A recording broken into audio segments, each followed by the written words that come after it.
Welcome to Gospel Tangents, the best source for Mormon history, science, and theology. I'm Rick Bennett. To say that Dr. Thomas Murphy's research on DNA in the Book of Mormon raised eyebrows among the LDS leadership is an understatement. It turns out that evangelicals came looking for anti-Mormon material as well. Find out what Tom thought of both groups' ideas on this topic. It was a real religious fight, so check out our conversation. I basically did a literature review of that work that had been done to date. And it became quite controversial.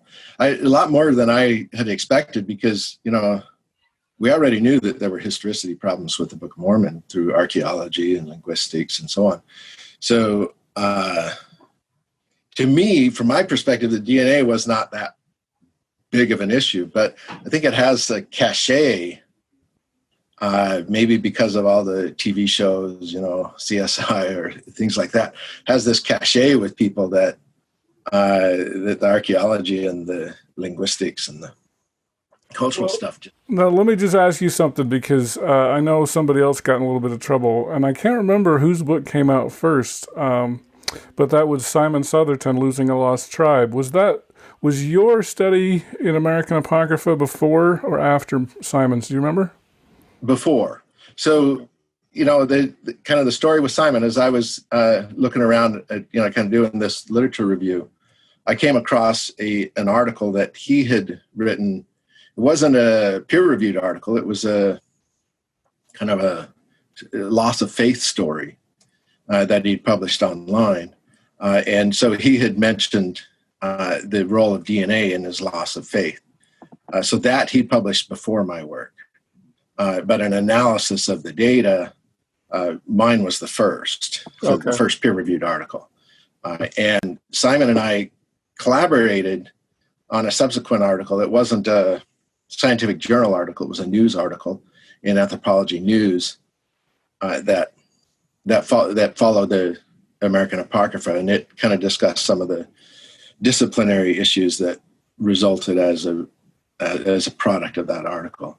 So my stake president called me in to talk about that article, and he said somebody had given him a copy, and he was concerned that a member of the church would make the conclusions that I made. And particularly, I had said that, there's no DNA evidence to support the idea that the ancestors of American Indians came from Israel. The closest relatives for indigenous people in the Americas are the indigenous peoples of Asia, of North and East Asia in particular, and not a connection at all to the Middle East or the ancient Near East. And so I suggested that it would be best to approach the Book of Mormon from a 19th century perspective, to see it in the context of Joseph Smith's environment. And again, I didn't think that was that radical of a conclusion, certainly in anthropology as a discipline, but within the church, I think there was still an effort to try to see it historically, and there's a robust effort of scholars to try to find some sort of evidence, especially in Mesoamerica, of the Book of Mormon. And I'd worked in the heart of the area that they'd proposed for limited geography of the Book of Mormon with the Zapotec people. And, we looked at the traditional knowledge of the plants and animals. There was no Hebrew or Egyptian influence on their language. Now, where do the Zapotec people live? Zapotec in Oaxaca. That's in Mexico. Yeah, the Isthmus of Tehuantepec, where Sorensen proposes his limited geography. And I'd also worked in the Mayan areas in Guatemala. And, there's nothing, the Mormon stuff is way out of bounds from the way that Mayan and Zapotec people understand their history. So again, I didn't think it was that radical of a conclusion, and I figured the church would eventually get there. But I was a little bit ahead of it, of where my stake president wanted me to be. And he asked me if I'd reconsider my conclusion. And I said, well, only if the evidence changed. I said, if the evidence is different, yeah, I'll consider that. And but I got to be honest about what the evidence is. And he says, well, then I think we need to schedule a disciplinary council. And so I said, well, if that's what you want to do, it's your decision. But I don't want that. And that created I went home that night. That was like the night before Thanksgiving, Wednesday night, right before Thanksgiving back in 2002. And I wrote an email to a lot of friends and kind of a group email that I sent out kind of explaining what had happened. And I'd included in that the editors for American Apocrypha and some of the folks at Signature Books. And they asked my permission first and then asked if it would be okay if they shared my email with the Associated Press. And I remembered when Brenda got excommunicated, there had been like a couple of newspaper articles, and it was, I knew he'd had some issues. And so I was aware that could be a problem, but I did not expect what happened. And I thought, there'll be a couple of newspaper articles and it'll go over. But it just kind of blew up into a media frenzy. So I talked to the Associated Press reporter the day after Thanksgiving and in the morning, and in the afternoon, Brent sent me an email and he said, the story's out. You need to get on the internet and check it out. So I got on, I think it was ABC News or something. And it was already one of the top forwarded stories of the day. And I was like, oh, wow. It kind of went crazy after that, and the next couple of weeks I was television, newspaper reporters, following me to class. Oh, really? It was that bad? Wow. Actually, the ones that came to class came a little bit later, actually. But it was intense. And eventually my stake president, I suspect from pressure from higher ups, caved under the pressure and backed off and canceled the disciplinary council. And the reason I think he had some pressure to do that is because I asked him later. I said, "Did you feel pressured to discipline me? Did you feel like that you had to take disciplinary action against me?" And he says, "No, quite to the contrary." And then he kind of qualified what he's saying. He said, I was constantly told that it was a local decision, it was my decision, and that, he said he was concerned about my welfare because I had expressed to him and to the media that I didn't want this to happen. So he said he was concerned for me, and that he thought that the disciplinary process should be a court of love, and that it should help a church member come back into good standing. And he didn't feel like that goal was being accomplished, and that it had kind of gotten waylaid by the media attention. And he also said he needed to protect the church, and that he felt that this was the best way to protect the church was to back off. And so he at that time he indefinitely postponed it, and then he later canceled it altogether. So is this a success story that if you get in trouble, you guys contact the media, or? I don't know that I've kind of puzzled over that, because certainly there have been a lot of other people that have used the media, but not to that effect. Kate Kelly or John Delan, they used the media a lot. They didn't get the same results. Gina Colvin did, though. Gina Colvin got a similar result. She actually had the trial, and then, so I don't know that I would recommend that. Unless you want to be a celebrity for, a little while. Did you feel like a celebrity when all this was happening? Oh, 15 minutes of fame. Yeah. Yeah. Well, I felt it most, I'm in the Seattle area. Most people here don't care, right? Locally, it wasn't, it was covered in the newspapers, but it wasn't ever front page locally. Okay. But in Utah and Idaho, it was front page all over. It's front page LA Times. But locally it wasn't that big of a deal. So at home, other than, around my campus, people were pretty aware what was going on.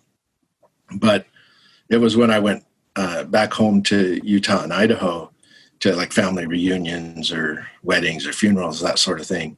And then I'd have half my family thought I was the hero and half of them thought I was, Satan incarnate, and so that was really kind of interesting. Yeah, I bet.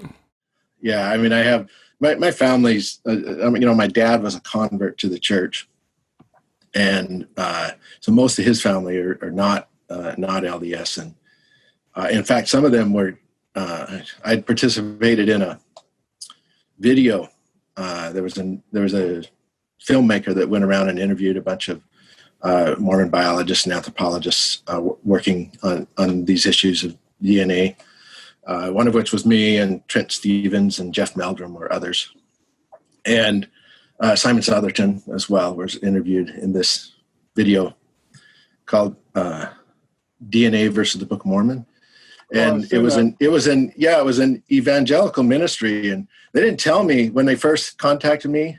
I actually heard about them through David Glenn Smith, who's a geneticist at UC Davis.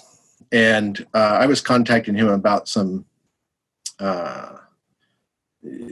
data that he had mentioned in a footnote of an article that he thought that maybe one of the mitochondrial lineages, known as the X lineage, might have been found in Mesoamerica.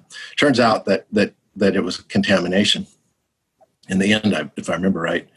But anyway, he says, well, and I mentioned that I was interested in this because of the Mormon claims, and he said, I just was interviewed by some filmmakers about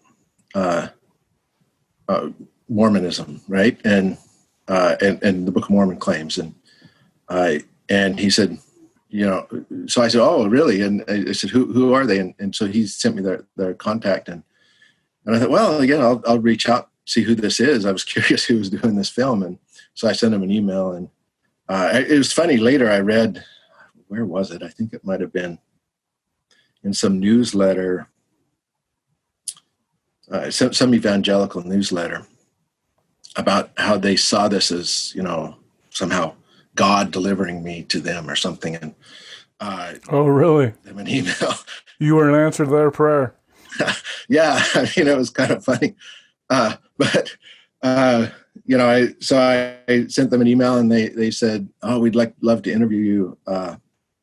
And I said, well, I'll be in Salt Lake City for the Sunstone Symposium, and maybe that'd be a good time. So we met in a hotel room, and that was the first time I knew that they had anything to do with an evangelical ministry. They handed me a piece of paper that said, a release, which is common to do, but I looked at it, and it had this ministry, and I'm like, what is this? And they assured me that they were trying to make a balanced perspective and so on. And so I said, okay, I'll sign this. And they interviewed me and cut out everything I said that might have challenged the historicity of the Bible, right? Especially the dating, the timing, right? All that was completely gone. And then what appears in the film are all the things that challenge Mormonism. Oh, that's interesting. Yeah. But anyway, the reason I was telling this story is that my relatives on my mother's side were going around knocking on, on my father's side, they were going around Twin Falls and knocking on people's door and leaving this video. And then my relatives on my mom's side were the ones getting this video, right? It was being left on their doorstep. And so that created a little bit of tension at family reunions. I hope you enjoyed our conversation with Dr. Thomas Murphy. In our next conversation, we'll tackle the issue of whether Indian slavery happened before the arrival of Christopher Columbus. Is there any evidence for Indian slavery before the Spanish arrived? So I don't really like to use the term slavery to describe that. It certainly wasn't what they call it, chattel slavery. People were not bought and sold.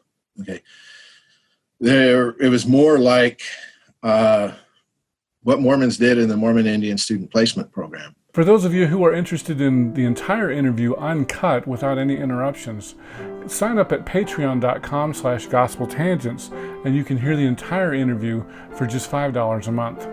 Also, we have other tiers. If you'd like to subscribe on our website at gospeltangents.com, click on the yellow subscribe button and you can subscribe for $10. You can also do that on Patreon and get a PDF transcript.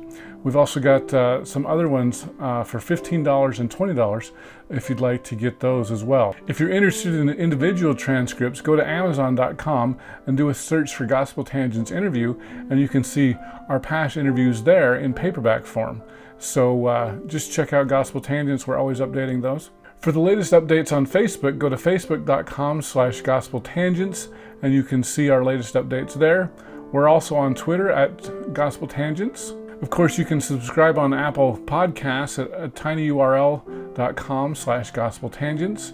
And please give us a 5-star rating for those of you who listen to audio only.